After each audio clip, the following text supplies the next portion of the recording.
নমস্কার বন্ধুরা, তোমাদের কত নম্বর কেস আছে এবং ওঠার চান্স আছে কিনা কি সব ডিটেলসে বলবো ভিডিওটা। তো প্রথমে আছি হাইকোর্টের ওয়েবসাইটে।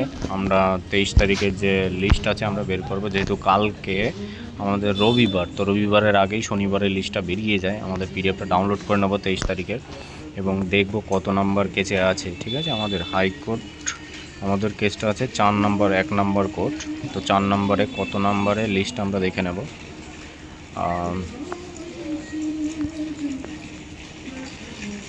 এটা আছে 11 নম্বর, 8 নম্বর। এটা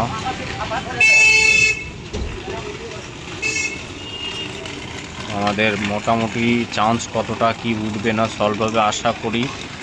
সম্ভবত যেহেতু কালকে তোমাদের অর্ডারে আমি বলে দিয়েছি যে তোমাদের কেসটা উঠবে কিন্তু, এবং খতম হওয়ার খুবই চান্স আছে যদি পিআরপির তরফ থেকে সব কিছু ঠিকঠাক থাকে।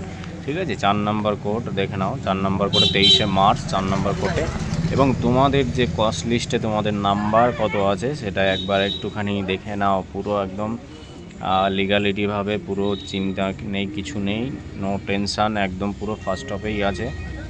ঠিক আছে, 9 নম্বর 10 নম্বরে দেখো ফার্স্ট টপেই আছে 9 নম্বর কেসটা। ঠিক আছে, अस्मिता মিত্র এবং আমিনা খাতুন, তোমাদের কেসটা কিন্তু ফার্স্ট টপেই উঠে যাবে। ঠিক আছে, 11টা নাগাদ উঠে যাবে, 11টা আশা করি। যদি আগে যে কেসগুলো আছে সেগুলো ভাইটাল না হয়, তবে আশা করি কিছু মাঝখান থেকে ড্রপ করবে।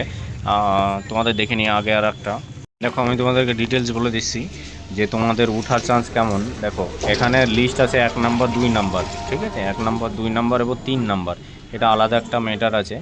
এটা কিন্তু একই মেটার, একজনেই উঠলে পরে 1 2 আর 3 একসঙ্গে উঠবে। ঠিক আছে, সেই জন্য বলছি কতটা চান্স আছে, 12টা 11:30 বা 11টা নাগাদ ওরকম উঠতে পারে। এটা সিঙ্গেল আছে তোমাদের। আর দেখাবো এটা এখানে 6 নম্বর, এখানে আবার 7 8 একই মেটার। ঠিক আছে, 7 8 তোমাদের একই মেটার। 7 8 এবং 9 থেকে আমাদের শুরু হচ্ছে। ঠিক আছে, 7 8 একই মেটার, মানে একই সেই গ্রুপের ভিতরেই থাকবে। ঠিক আছে, এবং না 7 নম্বর, শুধু 7 নম্বর দুজনেই দুটো ফাইল করেছে ইন ম্যাট। 8 নম্বর আলাদা আছে, সরি। এরকমই তোমাদের কিন্তু প্রচুর পরিমাণে চান্স, এবং সেই দিনকে আশা করি আমিনা খাতুনের অর্ডারটা বেরিয়ে যাবে, কেসটা সলভ হওয়ার সম্ভাবনা আছে। পিআরবির তরফ থেকে যদি কোনো রকম ইস্যু না আসে তো একদমই পুরো নিশ্চিন্তে থাকো। এটাই হচ্ছে মেন কারণ, কিছু না কিছু কারণের মধ্যে দাঁড়িয়ে থাকে। পিআরবি আসলে পরে অবশ্যই কিন্তু সলভ হয়ে যাবে।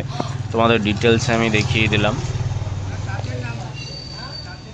তো রেজাল্টের সম্ভাবনাও কিন্তু ওই দিনে বোঝা যাবে কেমন কি পরিস্থিতিতে থাকবে তোমাদের। ঠিক আছে।